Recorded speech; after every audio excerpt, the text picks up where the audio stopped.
تو بغیر کسی تمہید کے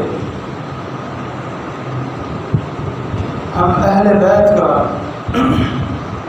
ذکر خیر کرتے ہیں۔ سب سے پہلے یہ بات جاننے کی کوشش کریں کہ قرآن و سنت کی روشنی میں اہل بیت کسے کہا گیا ہے، اور پھر آج کل عرف عام میں اہل بیت کسے کہا جاتا ہے۔ قرآن مجید کے اندر جہاں بھی اہل بیت کا ذکر ہوا ہے وہاں سے مراد ازواج کو لیا گیا ہے، بیویوں کو لیا گیا ہے۔ حضرت ابراہیم علیہ السلام کے واقعے کے اندر بھی اہل بیت کا ذکر ہے تو وہاں بھی ان کی بیوی مراد ہے۔ موسیٰ علیہ السلام کے واقعے کے اندر اہل بیت کا ذکر ہے تو وہاں بھی ان کی بیوی مراد ہے۔ اور یہاں قرآن مجید کے اندر جو آج آپ کے سامنے تلاوت کی ہے 22واں پارہ ہے، پہلا صفحہ ہے، اس کا ترجمہ آگے اور پیچھے پڑھ کے دیکھیں تو جن پاک بعد ہستیوں کا ذکر ہو رہا ہے وہ ازواج مطہرات ہی ہیں، آپ کی بیویاں ہی ہیں، ان کا تذکرہ ہو رہا ہے۔ ان کے حوالے سے اللہ رب العالمین احکامات اور ان کے فضائل اور ان کے مناقب بیان کر کے پھر اللہ رب العالمین فرماتا ہے انما یرید اللہ لیذھب عنکم الرجس اہل البیت۔ اللہ تعالیٰ یہ چاہتا ہے، اس کا یہ ارادہ ہے کہ اے اہل بیت، اے گھر والوں، اے نبی کی بیویوں، اللہ تم سے ہر قسم کی گندگی کو، ہر قسم کی علیشوں کو، ہر طرح کے گناہوں کو تم سے دور رکھنا چاہتا ہے اور تمہیں مکمل پاک، صاف اور طاہر اور مطہر بنانا چاہتا ہے۔ قرآن و سنت کی روشنی میں اہل بیت ان کو کہا گیا ہے جو گھر والے ہوں، اور گھر والوں سے مراد بیویاں ہوتی ہیں، اور اہل بیت انہیں کہا گیا ہے جن پر صدقہ حرام ہو۔ جو صدقہ کھاتا ہو وہ اہل بیت نہیں ہے، صدقہ ان پر حرام ہے۔ اسی طرح اہل بیت نبی علیہ السلام کے چچا ہیں، اور اہل بیت نبی علیہ السلام کی پھوپھیاں ہیں۔ اہل بیت نبی علیہ السلام کی ساری اولاد ہے، اولاد کے اندر بیٹیاں بھی ہیں، بیٹے بھی ہیں، اور بیٹیاں ایک بیٹی نہیں ہے، بیٹیاں ہیں۔ اس پر میں نے کئی دفعہ قرآن کی آیات اور آپ حضرات سنتے رہتے ہیں۔ الحمدللہ ہمارا عقیدہ قرآن و سنت کے مطابق ہے، تو آپ کی بیٹیاں بھی اہل بیت میں ہیں، آپ کے نواسے بھی اور آپ کی نواسیاں بھی اہل بیت میں ہیں، اور آپ کے صرف وہ نواسے اور نواسیاں نہیں جو صرف فاطمہ رضی اللہ تعالی عنہا کے وطن سے ہوں، ان کی اولاد سے ہوں، آپ کی اور جو بیٹیاں ہیں ان میں سے بھی نواسے اور نواسیاں ہیں۔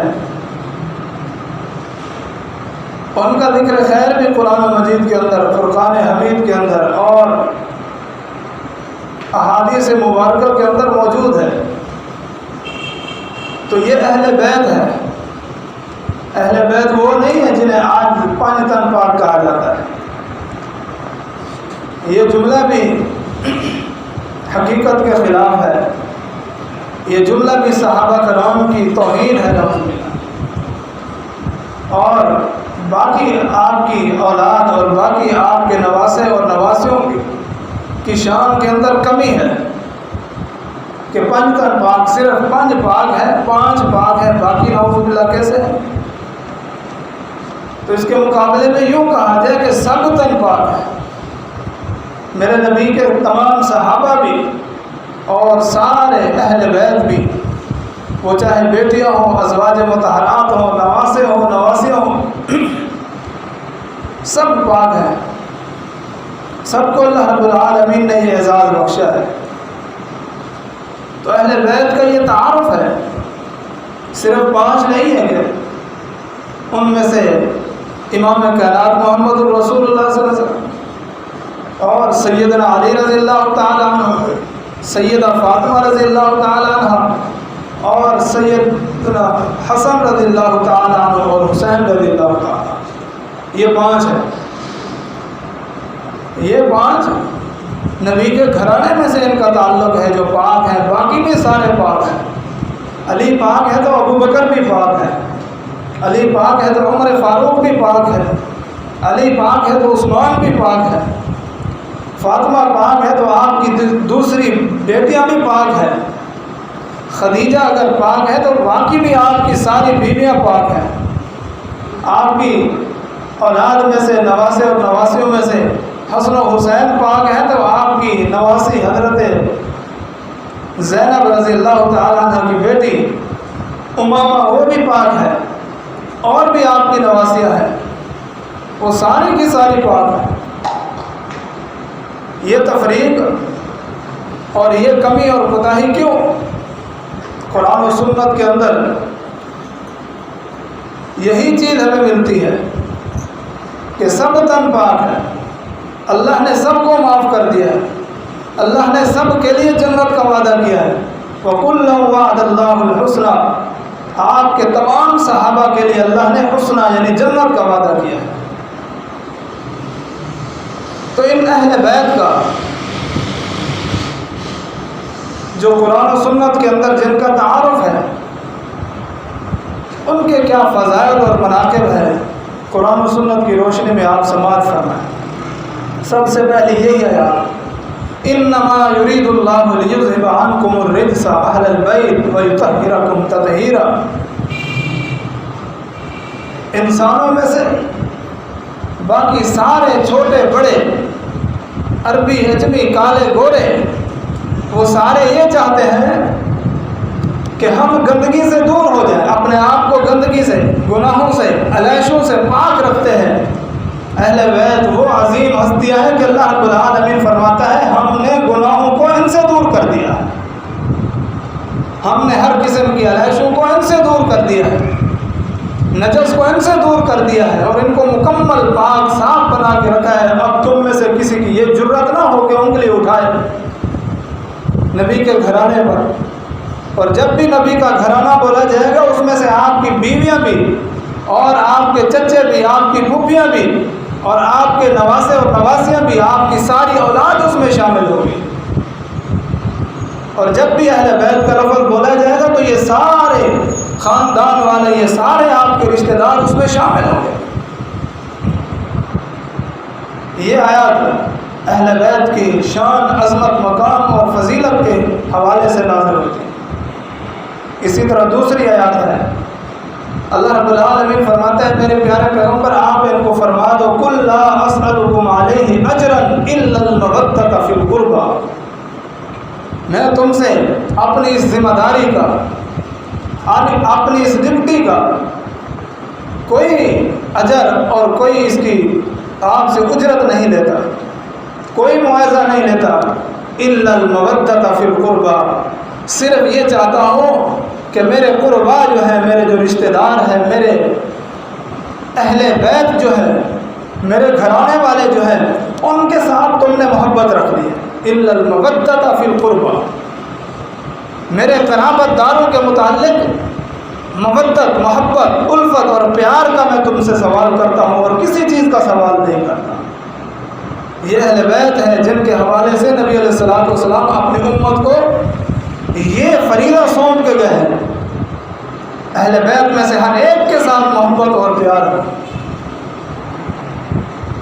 نبی علیہ الصلوۃ والسلام نے ایک موقع پر تمام صحابہ کرام کو یوں مخاطب فرمایا تھا کہ اے میرے صحابہ، اے امت کے لوگوں، میں تمہارے اندر 2 چیزیں چھوڑ کے جا رہا ہوں، اور وہ 2 چیزیں بھاری ہیں، وزنی ہیں، قدر و منزلت کے اعتبار سے، قیمت کے اعتبار سے، حیثیت کے اعتبار سے بڑی بھاری اور وزنی ہے۔ اس موقع پر نبی علیہ السلام نے جن 2 چیزوں کا تذکرہ کیا تھا ان میں سے ایک اللہ کی کتاب اور ایک اپنے عطرت، اپنا خاندان، اپنا گھرانہ ذکر کیا تھا۔ اور کیا فرمایا تھا؟ کتاب اللہ کو بھی تم نے مضبوطی سے تھامنا ہے، اس کے اندر حکمت ہے، دنائی ہے، اس کے اندر اللہ رب العالمین نے تمہارے لیے خیر اور بھلائی کی ساری راہیں بیان کر دی ہیں، جنت اور جہنم کی ساری راہیں تمہارے حوالے کر دی ہے، اس کو مضبوطی سے تھامنا۔ اور اپنے اہل بیت کے متعلق کیا فرمایا؟ اذکرکم اللہ فی اہل بیتی، میں تمہیں اللہ کا ڈر اور خوف دلاتا ہوں کہ میرے اہل بیت کے متعلق تم نے وہ رویہ اختیار کرنا ہے جو تم نے مجھے دیکھا ہے، کوئی ایسی بات نہیں کرنی جس حوالے سے کہ مجھے تکلیف پہنچے۔ اذکرکم اللہ فی اہل بیتی، اہل بیت کے متعلق تمہیں اللہ کو یاد دلاتا ہوں، یہ مجھے اللہ رب العالمین نے وحی کی ہے کہ اپنی امت کو یہ درس دے کے جاؤ۔ نبی علیہ السلام کس طرح اپنے گھرانے کا، اہل بیت کا تعارف کروا رہے ہیں اور ان کا ادب، احترام اور ان کے حقوق اپنی امت کو بتا رہے ہیں۔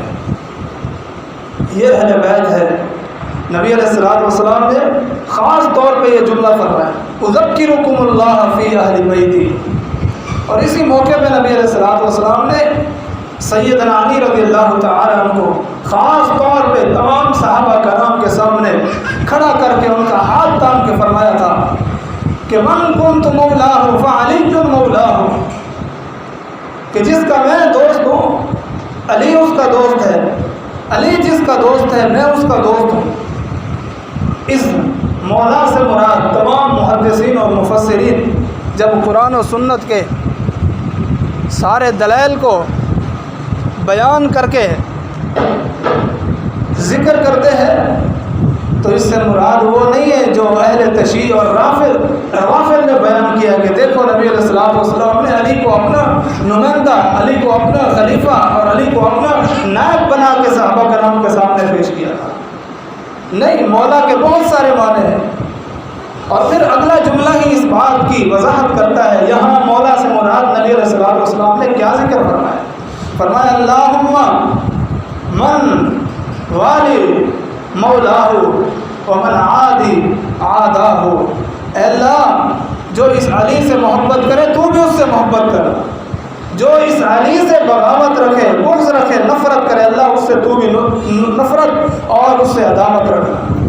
یہاں سے مراد محبت ہے، یہاں سے مراد محبوب بنانا ہے، یہاں سے مراد علی کی عظمت کو بیان کرنا ہے۔ تو اس موقع پر بھی نبی علیہ السلام نے اہل بیت کا ذکر فرمایا کہ ان کو نہیں چھوڑنا، ان کو تھام کے رکھنا ہے اور ان کی عظمت اور فضیلت اور مناقب کو بیان کرنا ہے۔ لیکن حضرات یاد رکھیے، جس نبی نے اہل گھرانہ کے اور اپنے اہل بیت کے یہ حقوق بیان فرمائے ہیں تو آپ نے ہر موقع پر ان کی عظمت، شان، مقام بھی بیان فرمایا ہے۔ قرآن و سنت کی روشنی میں ان کا مقام اور مرتبہ ہم نے لینا، اپنی مرضی سے نہیں۔ سیدنا علی رضی اللہ تعالیٰ خود فرمایا کرتے تھے، یہ جملہ کو ہم ہر ایک سے سنتے ہیں، فرمایا میرے حوالے سے 2 قسم کے گروہ ہلاک ہو گئے، تباہ ہو گئے۔ ایک وہ جو مجھے میری شان، مقام اور مرتبے سے بڑھائے گا، اور ایک وہ جو مجھ سے نفرت کرے گا اور میرے ساتھ بغض رکھے گا۔ ہم آج سوچتے ہیں کہ کیسے آپ کے ساتھ بغض اور نفرت رکھتے تھے، ایسے لوگ پیدا ہوئے تھے اور آج بھی موجود ہیں۔ اس حوالے سے اس دور میں جو نبی علیہ السلام کے صحابہ تھے، جو آپ کے ماننے والے تھے، انہوں نے سیدنا علی رضی اللہ تعالیٰ کے حوالے سے جو ان کی شان، مقام اور مرتبے کے حوالے سے حدیثیں سنی ہوئی تھی ان کو دھڑا دھڑ بیان کرتے تھے، آپ کی عظمت کو بیان کرتے تھے۔ حتیٰ کہ بہت سارے لوگوں نے یہ جملہ خاص کر دیا تھا، علی کرم اللہ وجہ، یہ علی رضی اللہ تعالیٰ کے ساتھ تھا۔ ان کے مقابلے میں جو علی کی توہین کرتے تھے لوگ کہ ظالمو تم علی کو یوں کہتے ہو، ہم کہتے ہیں علی کو اللہ رب العالمین نے اتنا عظمت دی ہے، اللہ علی کے چہرے کو ہمیشہ تر و تازہ رکھے۔ علی کرم اللہ وجہ، اللہ ان کے چہرے کو، ان کی ذات کو اللہ عزتوں سے نوازے۔ امام احمد بن حنبل رحمہ اللہ فرماتے ہیں ہمارے نزدیک سب سے زیادہ فضائل اور مناقب اگر کسی کے بیان ہوئے تو سیدنا علی رضی اللہ تعالیٰ کے بیان. یہ تو اس وقت کے خارجی اور اس وقت کے علی رضی اللہ تعالیٰ عنہ کے ساتھ بغض اور عداوت رکھنے والے، انہوں نے سیدنا علی رضی اللہ تعالیٰ عنہ کی یہ حالت کر دی تھی کہ ان کے حوالے سے جو بھی حدیثیں بیان ہوتی یوں کہہ دیتے کہ یہ نعوذ باللہ جھوٹی ہے، یہ اپنی طرف سے علی کی شان بیان کر رہے ہیں. کچھ لوگوں نے علی کو اتنا مقام اور مرتبہ دیا کہ دوسروں نے کہا دیکھو یہ ان کے مقام اور مرتبے کو بڑھا رہے ہیں، اس لیے ان کی محبت میں آ کر یہ اپنی طرف سے حدیثیں گھڑ رہے ہیں. اور کچھ لوگوں نے اتنا ان کی عظمت اور شان میں نقص اور کمی پیدا کی کہ انہوں نے بیان کرنا ہی چھوڑ دیا. اس حوالے سے اب ہمارے سامنے بہت کم سیدنا علی رضی اللہ تعالیٰ عنہ کی فضیلت بیان ہوتی ہے. یہ ان دو گروہوں کا جرم ہے جو آپ کی شان کے اندر حد سے زیادہ غلو کرتے تھے اور آپ کی شان کے اندر نقص اور عیب نکالتے تھے. ان دونوں کے اس جرم کی وجہ سے سیدنا علی رضی اللہ تعالیٰ اس حوالے سے مظلوم بن گئے. اور پھر تیسرا گروہ آیا. تیسرے گروہ نے یہ کام کیا کہ ہر اچھی بات کو سیدنا علی رضی اللہ تعالیٰ کے حوالے کر دیا، منسوب کر دیا. اس لیے آج کے دور میں ہمارے سامنے سب سے زیادہ اقوال سیدنا علی رضی اللہ تعالیٰ کی.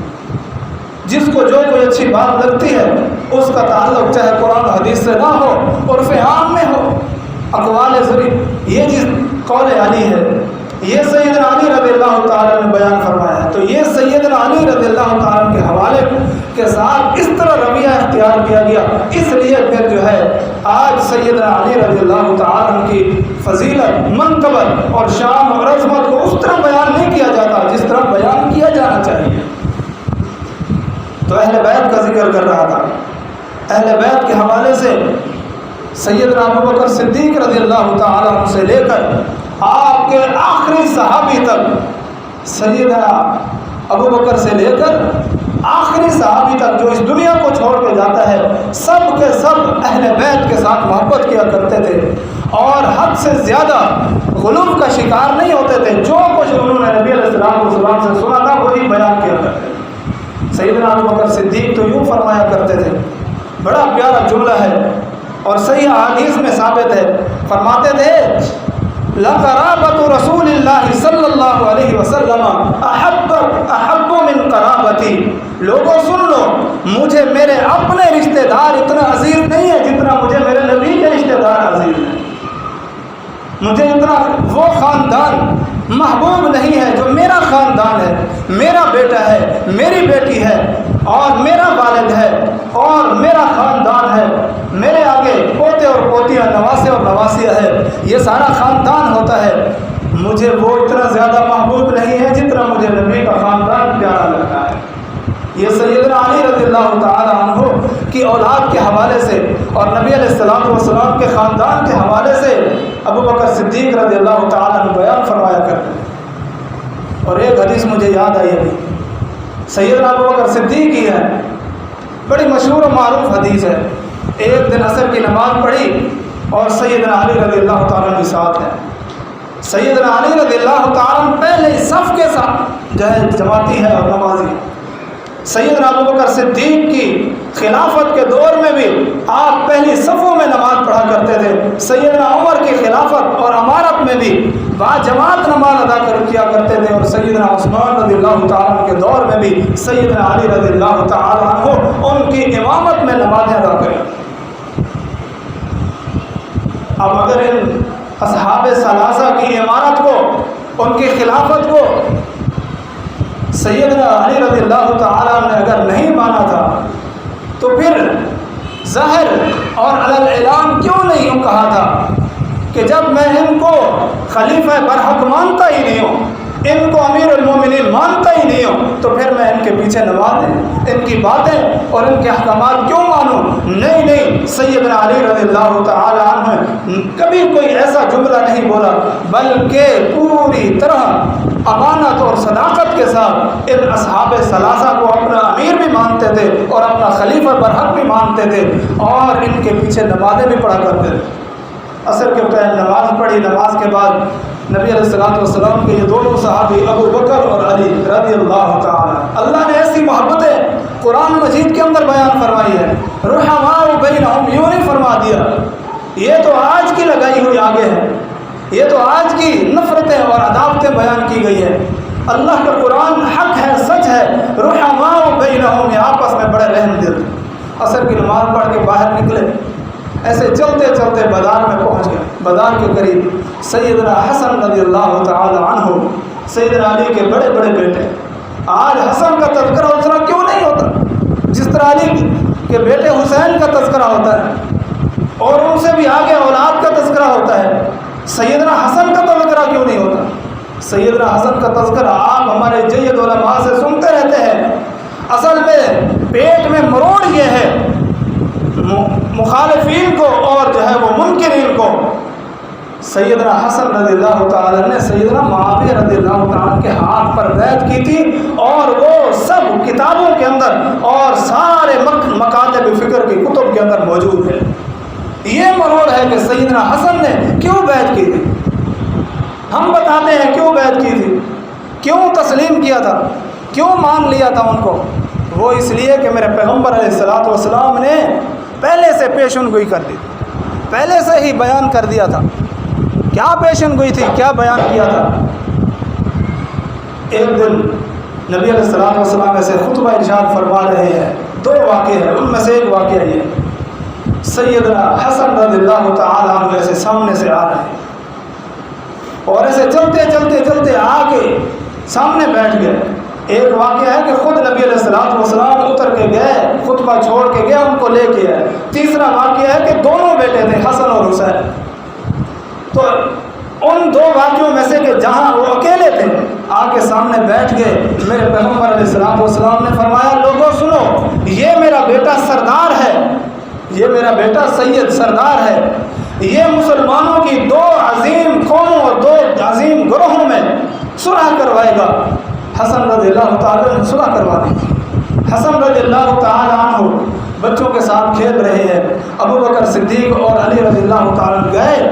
ابو بکر صدیق رضی اللہ تعالیٰ نے اپنے دونوں ہاتھوں سے سیدنا حسن کو اٹھایا اور اپنے کندھے پہ بٹھایا، اور اپنے منہ کے سامنے، چہرے کے سامنے کبھی لے آتے ہیں، اور بڑے محبت اور پیار کے ساتھ دیکھ کے فرماتے ہیں، حسن حسن تیری مشابہت، تیری شبیہ تیرے باپ کے ساتھ نہیں ملتی، تیری شبیہ اور تیری مشابہت محمد رسول اللہ صلی اللہ علیہ وسلم کے ساتھ ملتی ہے۔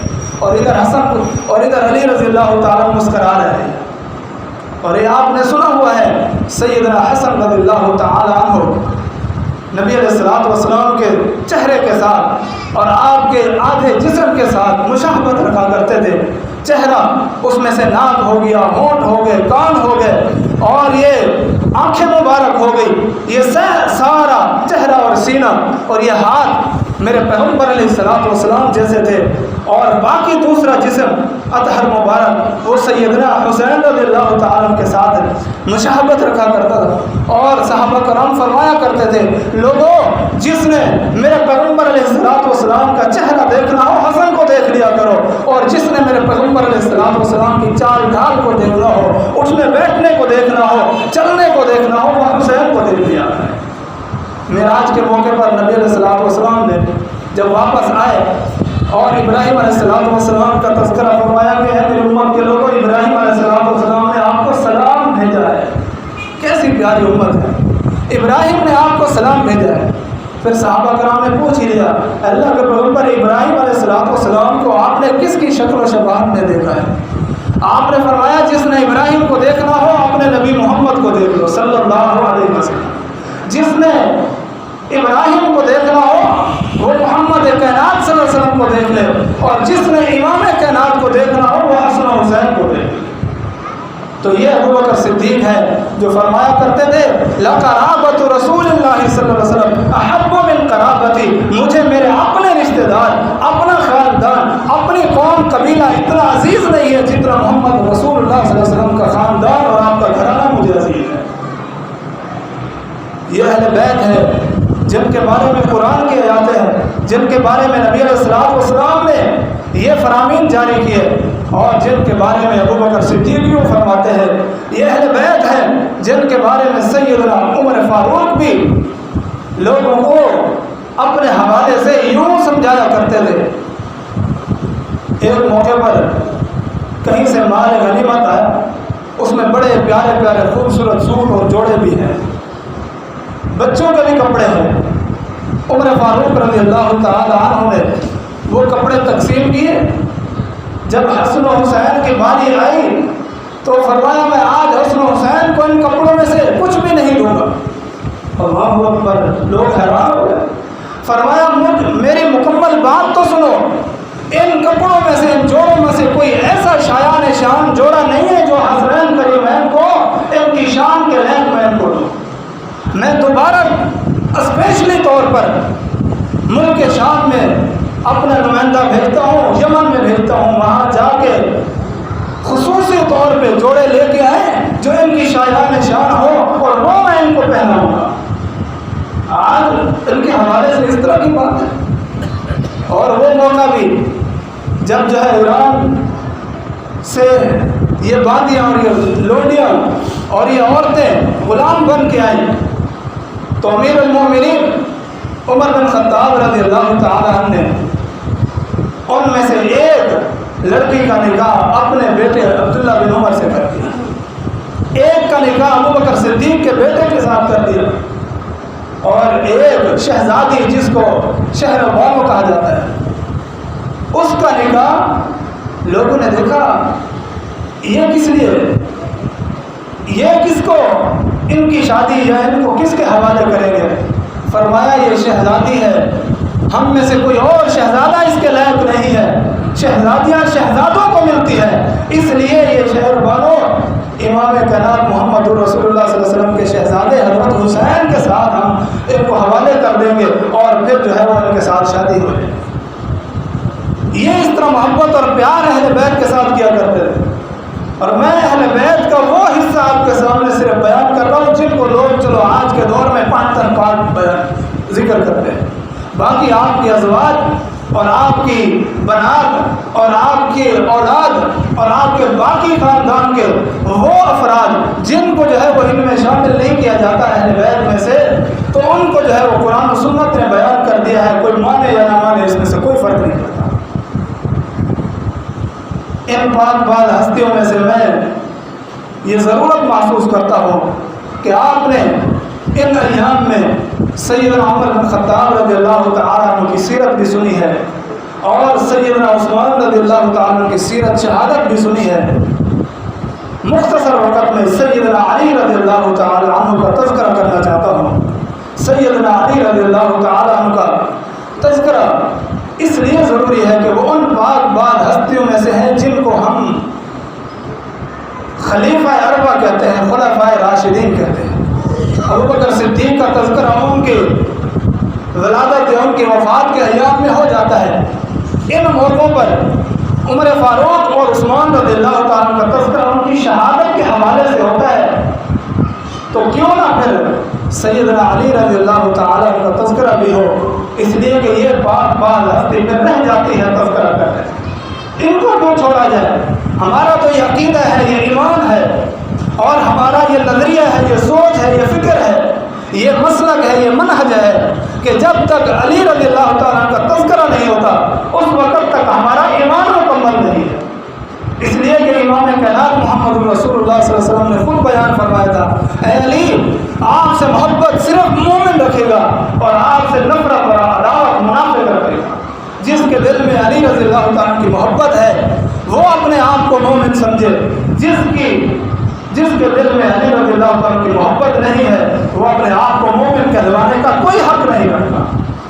لیکن محبت وہی جو میرے پیغمبر علیہ السلام نے بیان فرمائی ہے، جو خود علی نے بیان فرمائی ہے، جو قرآن و سنت میں بیان ہوئی ہے، تو سیدنا علی رضی اللہ تعالی عنہ یہ وہ عظیم ہستی ہے۔ ہاں ایک اور بہترین واقعہ آپ کے سامنے رکھتا ہوں کہ اہل بیت کے ساتھ صحابہ کرام کس طرح محبت کیا کرتے تھے۔ سیدنا زید بن ثابت رضی اللہ تعالیٰ بڑے مشہور و معروف صحابی، اور یہ اس وقت بہت بڑے عالم تھے، بہت بڑے عالم، حدیث میں آتا ہے یہ ایک دن سفر کے لیے نکل رہے ہیں اور سواری پر سوار ہو رہے ہیں، سواری پر سوار ہو رہے ہیں۔ سیدنا عبداللہ بن عباس رضی اللہ تعالیٰ جو اہل بیت میں سے ہے، جو آپ کے چچا زاد بیٹے ہیں اور مفسر قرآن ہے اور خود بھی بہت بڑے عالم ہیں، قرآن کی بہت ساری تفسیر ان سے بیان ہوئی ہے، یہ جب زید بن ثابت کو سواری پر سوار ہوتے ہوئے دیکھتے ہیں تو احتراماً آگے آ جاتے ہیں، آگے آ کے سواری کی لگام کو پکڑ لیتے ہیں اور فرماتے ہیں اے زید، اے ہمارے مولا، اے ہمارے عالم، اے ہمارے استاد، آپ آرام سکون کے ساتھ ادب احترام کے ساتھ سواری پر سوار ہوئیے۔ زید بن ثابت فرماتے ہیں اے میرے نبی کے چچا زاد بیٹے، اے میرے نبی کے چچا زاد بیٹے، ایسا نہ کرو۔ عبداللہ بن عباس فرماتے ہیں ہم ایسا کیوں نہ کریں، ہمیں علماء کی اس طرح ادب و احترام کرنے کا یہ حکم ملا ہے پیغمبر علیہ السلام کی طرف کہ علماء کا، اپنے علماء کا یوں ادب و احترام کیا کرو۔ پھر دیکھیے زید بن ثابت نے پھر جو ہے کیا ان کو اپنی محبت کا اظہار کر کے سنوایا۔ فرماتے ہیں اے عبداللہ بن عباس، ہاتھ دکھائیے، ہاتھ آگے بڑھائیے۔ عبداللہ بن عباس اپنا ہاتھ آگے بڑھاتے ہیں، زید بن ثابت عبداللہ بن عباس رضی اللہ تعالیٰ کے ہاتھ کو چوم لیتے ہیں اور بوسہ دیتے ہیں۔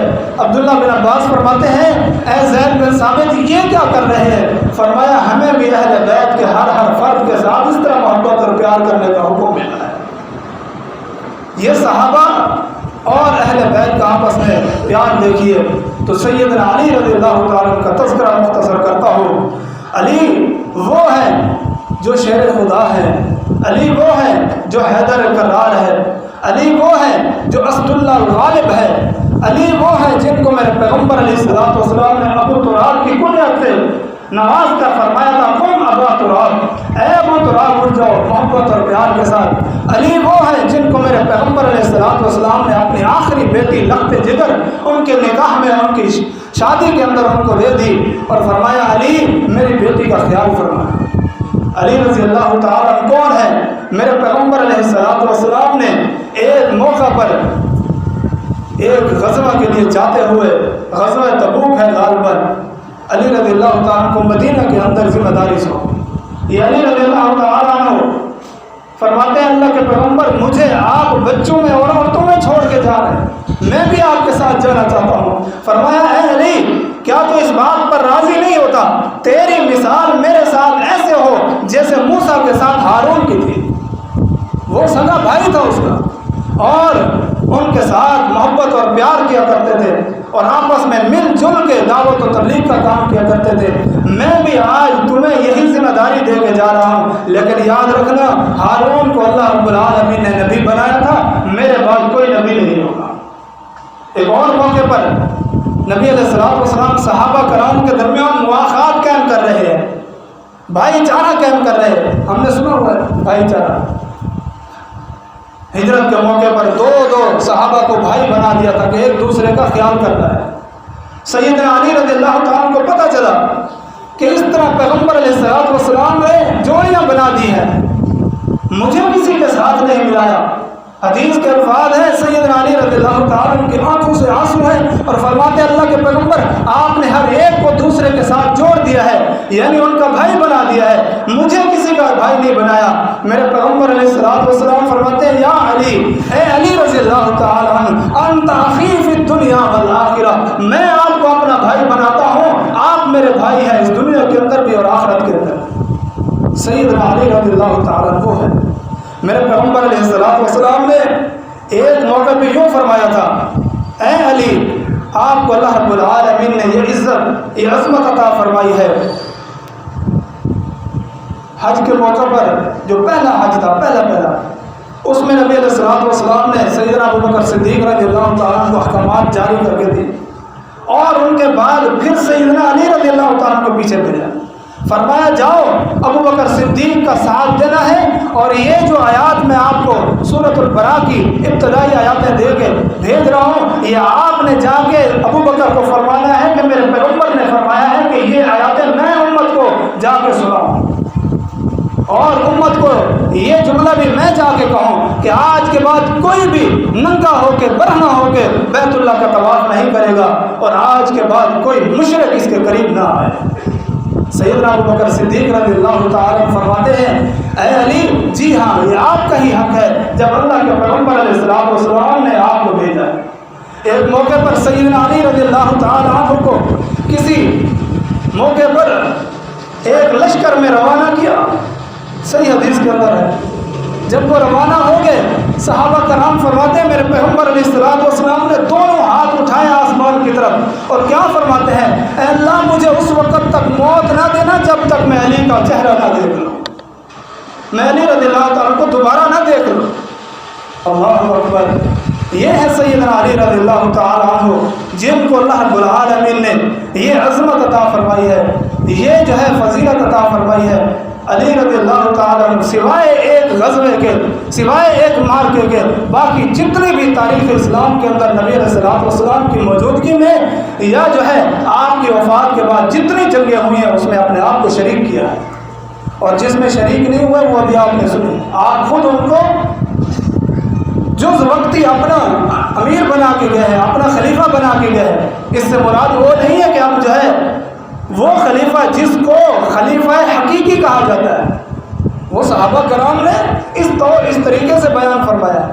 تو بہرحال یہ نبی علیہ السلام کے داماد ہیں اور سیدنا علی رضی اللہ تعالی عنہ ہے، غزوہ بدر کے اندر شریک ہوتے ہیں اور سب سے پہلے میدان میں اترتے ہیں، غزوہ احد میں شریک ہوتے ہیں، میرے پیغمبر علیہ السلام کی خدمت کرتے ہیں، دیکھ بھال کرتے ہیں، آپ کے ساتھ ساتھ ہیں۔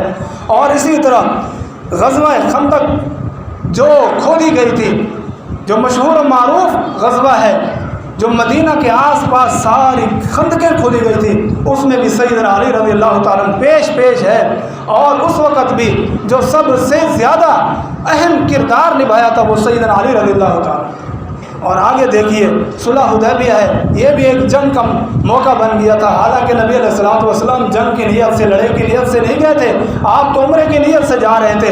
وہاں کفار کو پتہ چلا، آپ کو منع کر دیا تھا کہ ہماری اجازت کے بغیر آپ عمرہ نہیں کر سکتے، بہرحال آپ نے یہ سنا ہوا ہے۔ پھر صلح ہوئی، صلح حدیبیہ کے نام سے، اس میں سب سے نمایاں کردار جس کا ہے وہ سیدنا علی رضی اللہ عنہ، اس لیے کہ آپ کاتب صلح تھے، صلح نامہ جو لکھا گیا تھا وہ آپ لکھ رہے تھے، اور یہ جملہ آپ نے سنا ہوا نا، کفار نے یہ صلح کی تھی، اس بات پر جو ہے وہ مطمئن ہوئے تھے کہ ہم آپ کو اللہ کا رسول نہیں مانتے، آپ کے چچا زاد بیٹے علی نے آپ کو محمد الرسول اللہ لکھا ہے، ہم چاہتے ہیں کہ اس میں یہ نہ ہو کہ من جانب رسول اللہ صلی اللہ علیہ وسلم، اس کو کہو یہ رسول اللہ کا لفظ مٹا دے۔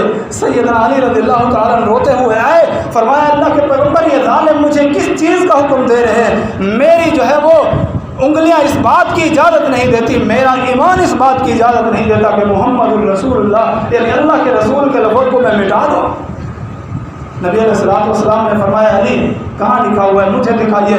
آپ نے معاہدے کو اس کی پاسداری کرتے ہوئے اور امن کو برقرار رکھتے ہوئے صلح کے موقع پر آپ نے اپنے ساتھ لکھے ہوئے لفظ رسول اللہ کو مٹا دیا۔ آپ اس قدر بڑے جگرے والے، آپ اس قدر جو ہے وہ معاہدوں کو ان کی پاسداری کرنے والے، لیکن سیدنا علی رضی اللہ تعالیٰ کا کردار کو دیکھیے، فرمایا میرا ایمان گوارا نہیں کرتا۔ تو یہ دیکھیے قلم دوات کن کے پاس ہوتی تھی، قلم دوات سیدنا علی رضی اللہ تعالیٰ کے پاس ہوتی تھی۔ یہ سراسر جھوٹ ہے، یہ سراسر بہتان ہے کہ میرے پیغمبر نے ایک موقع پہ آخری ایام میں قلم اور دوات مانگی، سیدنا عمر رضی اللہ تعالیٰ نے منع کر دیا۔ سیدنا عمر رضی اللہ تعالیٰ کے پاس کبھی بھی قلم دوات نہیں ہوتی تھی۔ سیدنا عمر رضی اللہ تعالیٰ نے صرف اس وجہ سے منع کر دیا تھا کہ آپ کی طبیعت، آپ کی جو ہے وہ صحت صحیح نہیں ہے، سالم نہیں ہے، آپ جو ہے وہ اس وقت پریشانی میں ہے، آپ صحت مند ہو جائیں گے، آپ کو شفا مل جائے گی اور آپ جو ہے وہ شفا یاب ہو جائیں گے، آپ نارم حالت میں آ جائیں گے، پھر ہم آپ سے پوچھ لیں گے اللہ کے پیغمبر آپ نے کیا حکم دیا تھا، پھر وہ آپ کے سامنے سب کچھ لے آئیں گے۔ لیکن اللہ گواہ ہے، ہمارا یہ عقیدہ ہے عمر بن خطاب کبھی بھی ایسا نہیں کر سکتے، یہ سراسر بہتان ہے، یہ الزام ہے۔ قلم اور دوات دوسروں کے پاس ہوتی تھی، دیگر صحابہ کرام کے پاس اور سیدنا علی رضی اللہ تعالیٰ کے پاس ہوتی تھی۔ غزوہ خیبر کے موقع پر، یہ تو مشہور معروف ہے، ہم سنتے رہتے ہیں فاتح خیبر، اس میں بھی نمایاں کردار ہے۔ اور فاتح خیبر کے لفظ سے زیادہ جو اہمیت والا جملہ ہے اس کو سنیے۔ میرے پیغمبر علیہ الصلوۃ والسلام نے فرمایا کل میں اس کو یہ جھنڈا دوں گا جس کے ہاتھ پر اللہ رب العالمین ہمیں فتح نصیب فرمائے گا، اللہ اکبر، جس کو اللہ رب العالمین فاتح بنائے گا۔ اور صحابہ کرام پوری رات یہ تمنا اور یہ شوق رکھتے رہے کہ صبح کاش مجھے مل جائے۔ دیگر صحابہ کرام بھی فرماتے ہیں اور سیدنا عمر بھی فرماتے ہیں میں نے آج تک کوئی چیز، کوئی عہدہ یا کوئی ایسا کام جو نبی علیہ الصلوۃ والسلام سے مانگا ہو، یہ میرے دل میں یہ خیال آیا ہو، نہیں، کبھی بھی ایسا نہیں کیا۔ آپ صلی اللہ علیہ وسلم جو ذمہ داری خود دیتے تھے وہ لے لیا کرتے تھے۔ اس رات ہمیں یہ خواہش اور یہ تمنا ہمارے دلوں میں پیدا ہوئی تھی کہ اللہ کے پیغمبر نے فرمایا تھا اللہ اس کے ہاتھ پر ہمیں فتح نصیب فرمائے گا، اور آگے یہ فرمایا تھا کہ اللہ اور اس کے رسول اس شخص سے محبت فرماتے ہیں، یعنی وہ محبوب خدا بھی ہے اور محبوب مصطفیٰ بھی ہے۔ اور پھر اگلا تیسرا جملہ فرمایا تھا یحبہ اللہ ورسولہ، وہ شخص بھی اللہ سے اور اس کے رسول سے محبت کرتا ہے، وہ محب بھی ہوگا، محبوب بھی ہوگا۔ صبح اعلان ہوتا ہے این علی، علی کہاں ہے؟ میرے پیغمبر علیہ الصلوۃ والسلام علی کی آواز لگاتے ہیں، اسی آواز کو نعت علی بولا جاتا ہے، اسی آواز کو۔ تو میرے پیغمبر نے اور بہت سارے صحابہ کو آوازیں دی تھی، پھر ان کا نام لیتے ہوئے کیوں زبانیں رک جاتی ہیں؟ ابو بکر صدیق کو بھی آواز دی ہے، عمر فاروق کو بھی آواز دی تھی، اور دیگر صحابہ کرام کو۔ بہرحال یہ آواز لگائی۔ صحابہ کرام فرماتے ہیں اللہ کے پیغمبر ان کی آنکھوں میں شکایت ہے، ان کی آنکھوں کے اندر درد ہے، وہ مریض ہے۔ خیبر کے موقع پر سیدنا علی رضی اللہ تعالیٰ آنکھوں کی تکلیف کے اندر مبتلا ہے۔ میرے پیغمبر فرماتے ہیں بلاؤ ان کو۔ جب وہ آئے میرے پیغمبر علیہ الصلوۃ والسلام نے اپنا لعاب مبارک آنکھوں پر لگایا۔ سیدنا علی رضی اللہ تعالیٰ فرماتے ہیں مجھے ایسا آرام اور سکون محسوس ہوا کہ گویا کہ میری آنکھوں میں کچھ بھی نہیں تھا۔ پھر یہ جھنڈا دیا، فرمایا جاؤ علی۔ علی رضی اللہ تعالیٰ پوچھتے اللہ کے پیغمبر میں جا کے ان کے ساتھ قتال کر دوں جس طرح میں نے آپ کو دیکھا ہے؟ بہرحال سیدنا علی رضی اللہ تعالیٰ پوچھتے نبی علیہ الصلوۃ والسلام فرماتے نہیں علی، آپ نے جا کے ان کو توحید کی دعوت دینی ہے، ان کو دعوت دینی ہے، تبلیغ کرنی ہے، اور جو ان میں سے اگر کوئی ایک بندہ بھی آپ کے ہاتھ پر اسلام قبول کر لیتا ہے میرے نزدیک بہت سارے سرخ اونٹوں سے زیادہ یہ محبوب ہوگا۔ اور سیدنا علی رضی اللہ تعالیٰ گئے، اللہ نے فتح عطا فرمائی، اللہ نے فاتح خیبر بنا دیا، اللہ نے اسد اللہ اپنا شعر مقرر کر دیا۔ اور یہ سیدنا علی رضی اللہ تعالیٰ عنہ ہے۔ حجۃ الوداع کے موقع پر جو آخری آپ نے حج کیا تھا، واپسی پر ایک جگہ ہے جس کو غدیر خم کہا جاتا ہے، بڑا مشہور و معروف، یہ بیان کیا جاتا ہے، ٹھیک ہے صحیح بخاری اور مسلم کے اندر ہے، ہم مانتے ہیں، ہم بیان کرتے ہیں، جب بیان نہ کریں پھر ہمیں الزام دیں، لیکن اس کو توڑ مروڑ کر اور اس میں سے سیدنا علی رضی اللہ تعالیٰ کے مقام اور مرتبے سے بڑھا کر بیان کرنا ہمارا یہ منہج نہیں ہے۔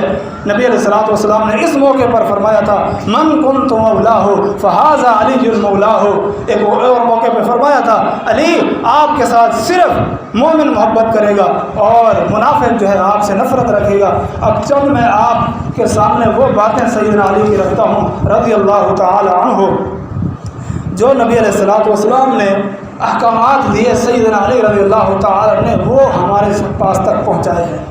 ہم صرف یہ بیان کرتے ابو بکر نے یوں فرمایا، عمر نے یوں فرمایا اور عثمان نے یوں فرمایا، فلاں نے یوں بیان فرمایا۔ سیدنا علی رضی اللہ تعالی عنہ سے بھی دین کا بہت سارا حصہ ہم تک پہنچا ہے۔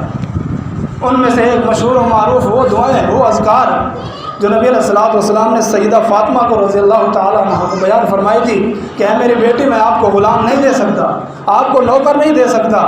سوال کرنے آئی تھی، لینے آئی تھی۔ یہاں بھی ہم اعتراض کرتے ہوئے نہیں بولتے، ہم جواب دیتے ہوئے یہ جملہ کہتے ہیں۔ آپ کہتے ہو کہ ابو بکر صدیق نے فاطمہ الزہرا کو خالی بھیج دیا تھا، آپ کہتے ہو سیدنا عمر نے خالی بھیج دیا تھا، عثمان نے کچھ نہیں دیا تھا۔ نعوذ باللہ یہ سب کچھ جھوٹ ہے، جو ان کا حق تھا وہ ان کو دے دیا تھا۔ ہاں جو باغ فتح تھا اس کے حوالے سے تعلیمات تھی، وہ کسی کی وراثت نہیں تھی، اس لیے خالی بھیجا تھا۔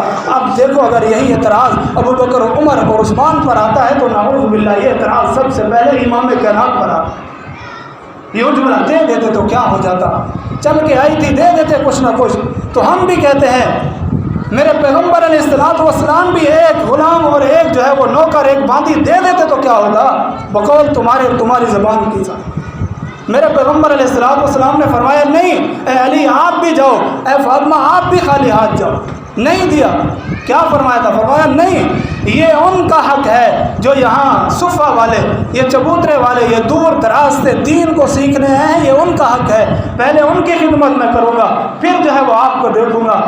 پھر آپ خود ہی شام کو یا دوسرے دن چل کے گئے، سیدنا علی اور فاطمہ رضی اللہ تعالی عنہ کو فرمایا کل تم آئے تھے یا جو ہے صبح آئے تھے اس کام کے لیے، آؤ میں اس سے بہتر اور اس سے اچھا تمہیں کوئی عمل نہ بتاؤں، جو تم اختیار کر لو تمہاری سارے دن کی تھکاوٹیں دور ہو جائیں، تم اپنے ہاتھوں سے کام کیا کرو۔ وہ یہ وظائف تھے، دو قسم کے وظائف بتائے تھے کہ فرض نماز کے بعد 10 دفعہ سبحان اللہ الحمدللہ اور اللہ اکبر پڑھا کرو، اور ایک خاص وظیفہ بتایا تھا جب رات کو سونے لگو اپنے بستر کے قریب آؤ تو 33 دفعہ سبحان اللہ الحمدللہ اور 34 دفعہ اللہ اکبر کہا کرو، اللہ تمہاری ساری تھکاوٹیں دور کر دے گا۔ یہ حضرت علی رضی اللہ تعالیٰ نے ہمیں پہنچایا ہے۔ اسی طرح حضرت علی رضی اللہ تعالیٰ عنہ نے ہمیں یہ ایک دعا سکھائی ہے، یہ آخری بیان کرتا ہوں ورنہ تو بہت ہے، انشاءاللہ پھر موقع ملا تو وہ اذکار اور وہ احکامات اور وہ دین کی باتیں جو سیدنا علی نے ہمیں بتائی ہے، ہمارا الحمدللہ ہمارا اس پر عمل ہے اور ہم محبت اور پیار کے ساتھ اس پر ایمان رکھتے ہیں۔ ایک دن سیدنا علی رضی اللہ تعالیٰ عنہ سواری پر سوار ہو رہے ہیں تو مسکرا پڑے، آپ کے ساتھ لوگ کھڑے ہوئے، ان میں سے کسی ایک نے پوچھ لیا علی کیوں مسکرا رہے ہو؟ فرمایا میں نے وہ کام کیا ہے جو میں نے پیغمبر علیہ الصلوۃ والسلام کو کرتے ہوئے دیکھا۔ اور سیدنا علی رضی اللہ تعالیٰ عنہ سواری پر سوار ہوتے ہوئے جب رکاب پر پاؤں رکھا تو اللہ اکبر کہا، الحمدللہ کہا، پھر جب آپ سواری پر بیٹھ گئے تو سبحان الذی سخر لنا ھذا یہ دعا پڑھی، پھر 3 دفعہ اونچی آواز میں اللہ اکبر الحمدللہ کہا، پھر ایک دعا پڑھی اللہم اغفر لی ذنبی اللہم اغفر لی اللہم انی ظلمت نفسی فاغفر لی، یہ جملے کہہ کے مسکرا پڑے۔ ساتھی نے پوچھا کیوں مسکرائے؟ فرمایا میں نے نبی علیہ الصلوۃ والسلام کو دیکھا تھا، آپ بھی مسکرائے تھے، میں نے بھی آپ سے سوال کیا تھا کہ آپ کیوں مسکرائے ہو، تو میرے پیغمبر علیہ الصلوۃ والسلام نے فرمایا اللہ رب العالمین خوش ہوتا ہے جب بندہ یہ سارے کام کرتا ہے، اور خاص طور پہ اس موقع پہ جب بندہ کہتا ہے فَإِنَّهُ لَا يَغْفِرُ لِي إِلَّا أَنْتَ، اے اللہ یہ میرا جو ہے ایمان ہے، یقین ہے کہ بندوں کے گناہوں کو صرف تو ہی معاف کر سکتا ہے، تو اللہ اس بات پر بڑا خوش ہوتا ہے۔ میرے بھائیو اللہ تعالیٰ سے دعا ہے اللہ تعالیٰ ہم سب کو تمام اہل بیت کے ہر فرد کے ساتھ سچی محبت اور عقیدت جو ہے وہ بیان کرنے کی، سننے سنانے کی اور عقیدت رکھنے کی توفیق عطا فرمائے۔ اہل بیت ہمارے ایمان کا حصہ ہے، اہل بیت صرف 5 تن پاک نہیں ہے، اہل بیت سب تن پاک ہے۔ اہل بیت آپ کے جو ہے وہ چچا بھی ہے، آپ کی پھوپھیاں بھی ہے، بنات بھی ہیں، ازواج بھی ہے، آپ کی نواسیاں اور نواسے بھی ہیں، اور آپ علیہ الصلوۃ والسلام نے ان ساروں کے یہ فضائل اور مناقب بیان فرمائے ہیں۔ ان میں سے سیدنا علی رضی اللہ تعالیٰ عنہ کا تذکرہ انتہائی جلدی تیاری میں آپ کے سامنے بیان کیا ہے، اس لیے کہ کل تک یہ جو ہے مجھے بتایا گیا تھا کہ کوئی اور جمعہ پڑھائے گا، شاید استاد اسامہ صاحب کا نام لیا جا رہا تھا تو شاید انہوں نے پھر آگے کا جمعہ دیا ہو، اس لیے مجھے حکم ملا تھا کہ یہ جمعہ پھر آپ نے پڑھانا ہے۔ پھر میں نے مناسب سمجھا کہ جب اصحاب ثلاثہ کا ذکر ہو چکا ہے، ابو بکر کا، عمر کا، عثمان کا، تو علی کا ذکر کیوں نہ ہو؟ علی ہمارے دلوں کی دھڑکن ہے، ہمارا ایمان ہے۔ اللہ ہم سب کو سیدنا علی رضی اللہ تعالیٰ عنہ کے نقش قدم پر چلنے کی توفیق عطا فرمائے۔